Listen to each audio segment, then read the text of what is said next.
Okay, welcome everyone. Today I'm going to be reacting to wrestling gifs. Prime Edge was a savage.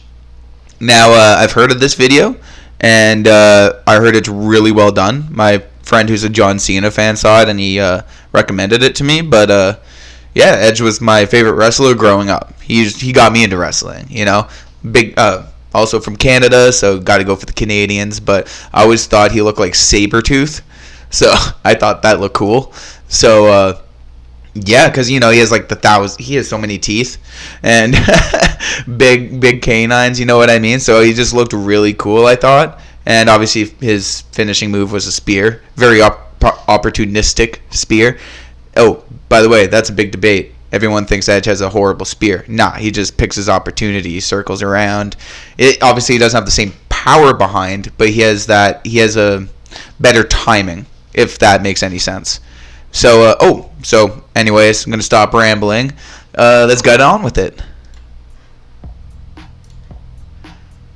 Yo, there has never been a wrestler I've hated more in my life than Prime Edge. From 2005 until 2009, if you were watching wrestling and you heard, "You think you know me?" Yo, you better hide your kids, hide your wife, hide your championships, because Edge was coming and he was taking it all. Without a doubt, this man was the slimiest, the scummiest, the most disgusting, just the biggest piece of shit. There is no doubt in my mind that this man right here was the biggest supervillain of our childhoods. It all started in 2005 when he took Matt Hardy's girl. While poor Matt Hardy was out nursing a knee injury at home, Edge started nursing Lita on the road. The WWE found out and made it a whole TV storyline. And once that happened, it was a wrap, because Edge not only took Matt Hardy's girl, he then proceeded to beat Matt Hardy's ass live on pay-per-view. He took the man's girl and then left his ass a bloody mess in front of millions of people, and then he danced on his grave.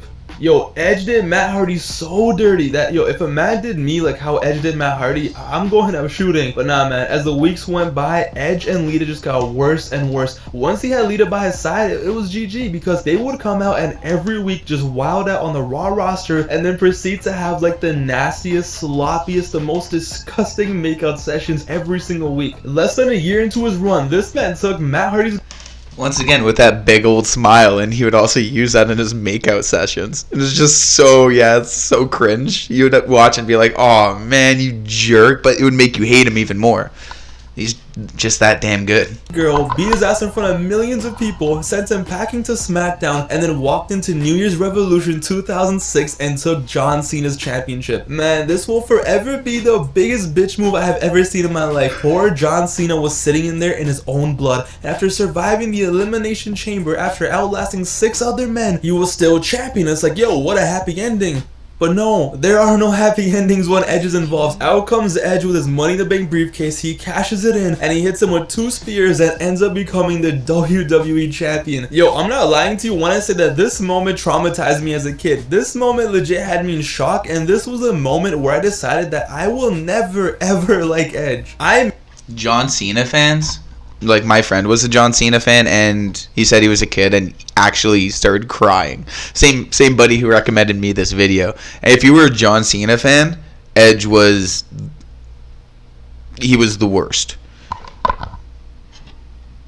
Made it my life's mission to hate on Edge. I was going to be the Patrick Beverly of hating Edge. Yo, trust me, you had to be there to understand. I was watching this live and I was so close to tears. I was 7 years old and John Cena was my favorite wrestler. John Cena was my hero, and John Cena always won and he always survived, and he did. That was the thing. He did win the match. He did survive, but then this guy, this piece of shit, just came in there and took the championship, and this moment changed me as a kid. The next night, he proceeded to celebrate that championship win by having a live sex celebration. Bro, what? How is this even allowed? Imagine being set. This made no sense as a kid, man. Like, are you kidding me?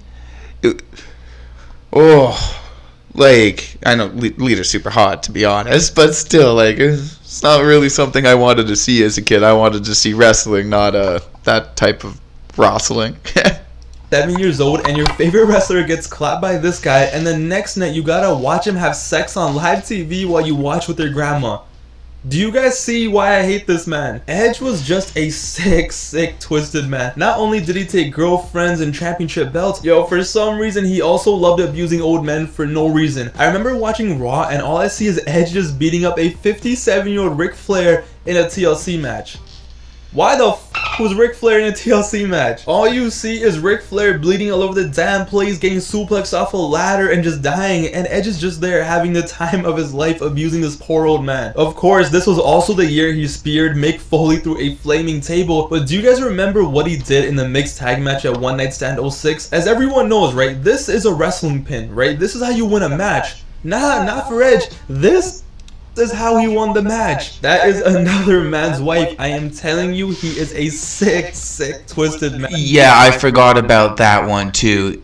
Edge that night was not only a huge villain, but apparently a big baby face, if I remember, for spearing Cena later on, if I remember. Man, he needed to be stopped, right? He was running around doing this to another man's wife the same night he cost Cena the championship, and then a few weeks later, he casually went to John Cena's house and slapped his dad in the living room. This guy was possessed. He was just the definition of evil. I'm surprised he didn't wrestle in like Black Air Forces. Yo, he needed to be stopped, man. He needed to be stopped, but that was a problem. He can never be stopped. Because every time he got clapped, every time someone did anything to Edge, yeah, he would disappear for a bit, but he would always come back, and he would always come back even stronger, even scummier, even slimier. This man was like the Frieza of WWE. Let me show you what I mean, okay? So That is the perfect description. He is that sadistic.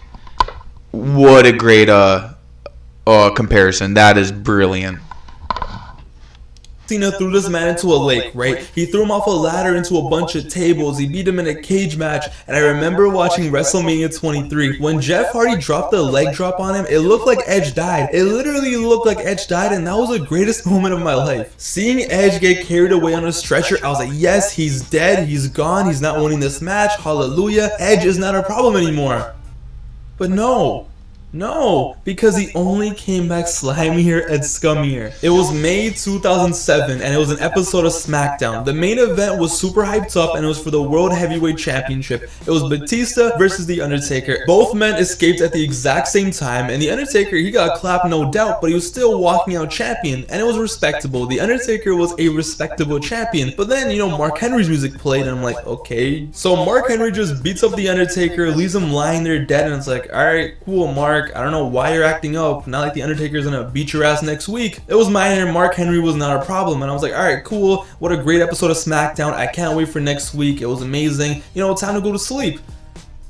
But then it happened. You think you know me? On SmackDown, on the CW, on the show that was supposed to be my safe place, on Friday night, on the night that I was not supposed to see him, out came Edge. Yo, he had the briefcase in his hand, and it was happening again. It was literally happening again. It was like deja vu. Remember how I said he traumatized me in 06 when he cashed in on John Cena? Well, you know what? This was worse. This was on SmackDown. This was on the show he wasn't even on. He was a Raw wrestler, but nah, here he is. Yo, SmackDown was my safe space, okay? This was supposed to be the show that he would never appear. My edge guard was all the way down. I was chilling, I was relaxing, but no, here he comes out there once again, and once again he finesses the system and becomes World Heavyweight Champion. The poor Undertaker is lying there in his blood. He is deader than usual, and Edge just goes in there and becomes champion. And at that point, that's when it hit me. That's when I realized, yo, it didn't matter if it was Raw, it didn't matter if it was SmackDown, it didn't matter if you were injured at home, because he'll take your wife on the road. And if you aren't at home, it doesn't matter. He'll go home and slap your dad. Like, it didn't matter if you were 57 years old, it didn't matter if you were a dead man. Edge was always going to tweak. And yo, I swear to you, this was the worst thing he ever did, because once Edge came to SmackDown, this man reached another level. I thought Edge was bad on Raw, but no. Once he came to SmackDown,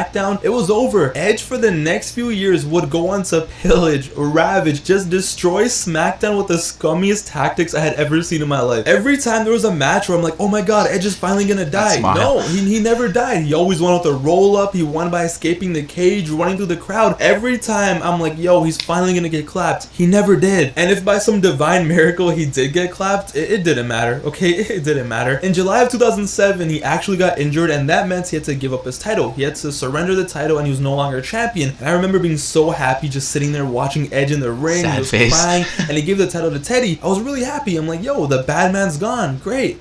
But no, it was not great because he always came back. And he always came back scummier than ever. It was November of 2007. Edge had been gone for 4 months. 4 months of bliss, 4 months of awesomeness, 4 months of not seeing his stupid face. And it was Survivor Series 07. It was Batista and The Undertaker in an amazing Hell in a Cell match. Everything was fine and I really wanted Batista to win as usual. And I thought that it was going to happen, right? I was pretty confident. And then all of a sudden, the cameraman starts tweaking. Yes, the cameraman. Yo, this guy, Edge, disguised himself as a cameraman in the Hell in a Cell and just went in there and just started beating up everyone. He hit him with a camera, got a bunch of chairs, just blasted everyone's head, just left everyone a bloody mess, and he was back. Just like that, Edge was back. And at first, I was like, alright, whatever, you know, Taker and Batista are going to kill him. You know, it's no problem. But no, it was a huge problem because at Armageddon 07, the next month on pay-per-view, it was a triple threat match. Batista, Undertaker, and Edge. Well, you know what? We thought it was a triple threat match because that was not the case. This man brought stunt doubles to a wrestling match, and not just one, but two. He brought in two idiots that looked just like him and basically had them around the ring playing dead, playing dummy. Bro, what the f? All you see is Edge getting clapped. But no, apparently it's not Edge. Then you see Edge getting clapped again. No, it's not Edge. Then you see like two Edges on the floor while another Edge is in the... I can't.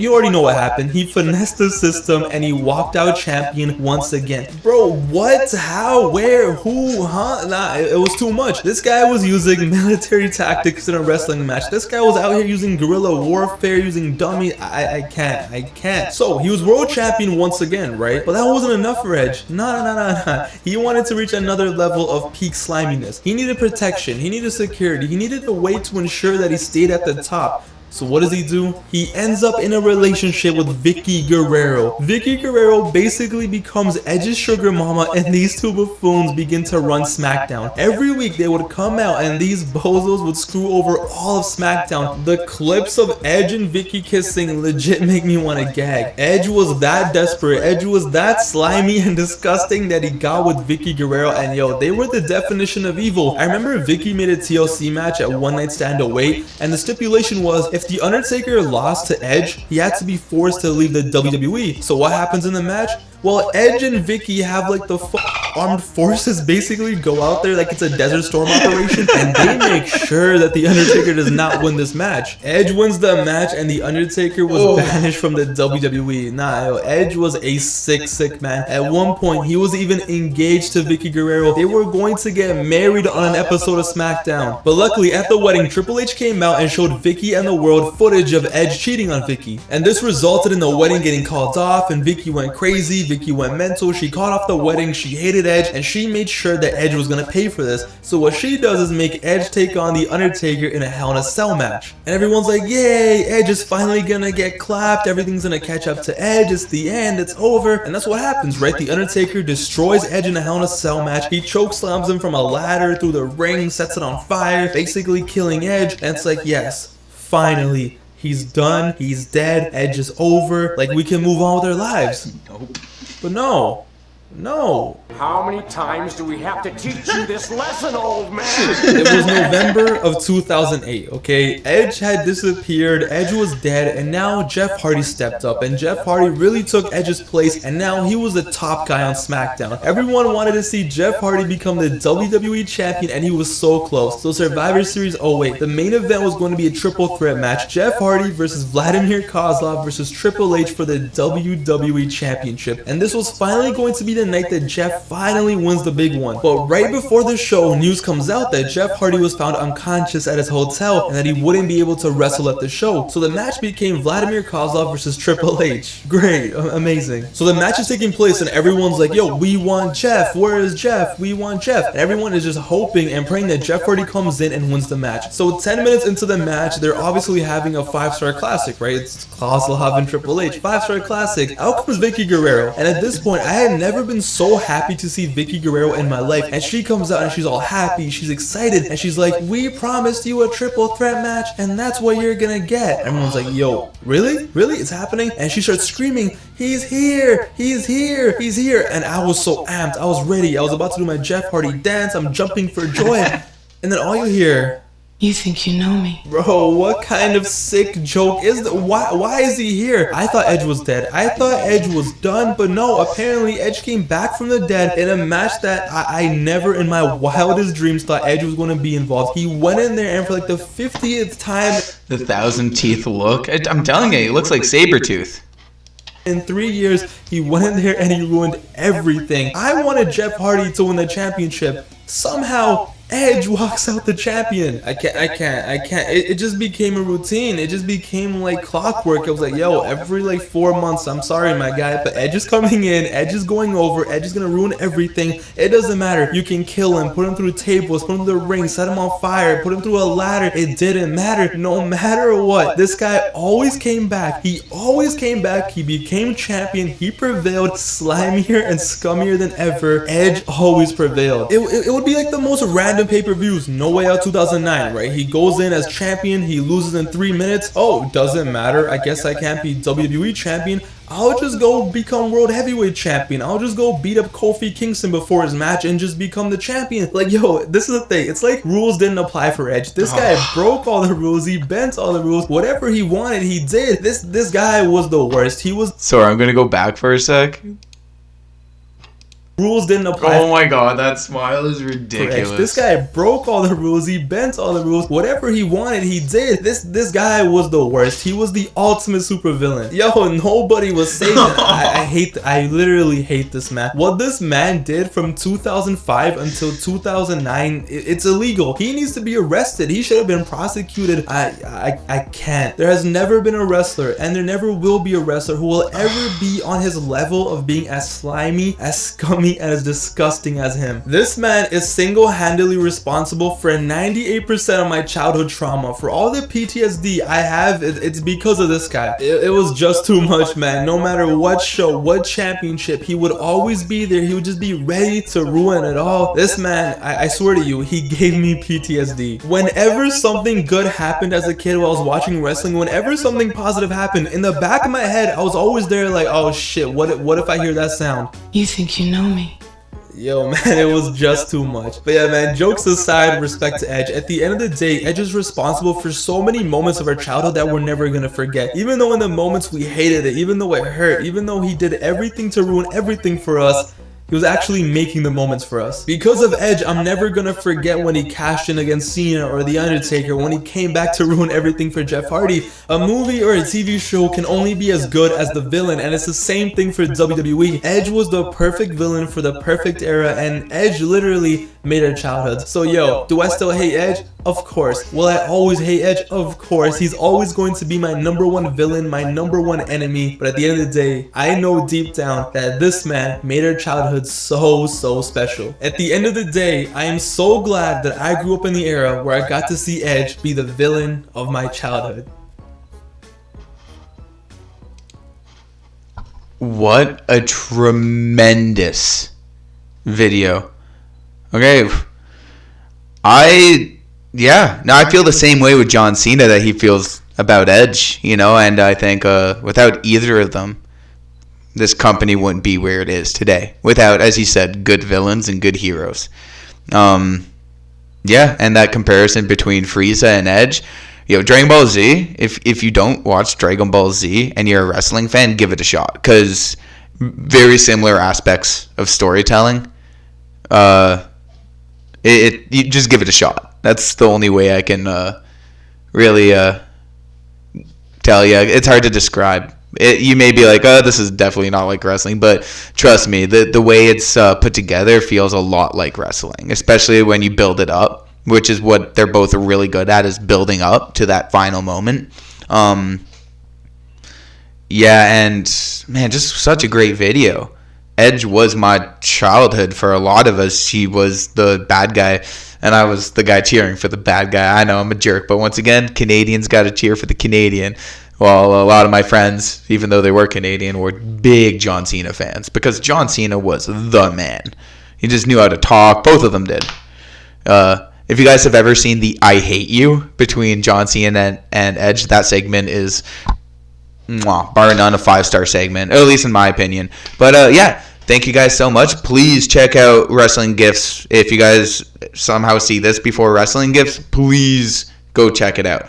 Anyways, I think that's all for today for me. Have a great day. Please like and subscribe if you guys want to. If not, no worries. But still, always appreciate it. Anyways, have a great day.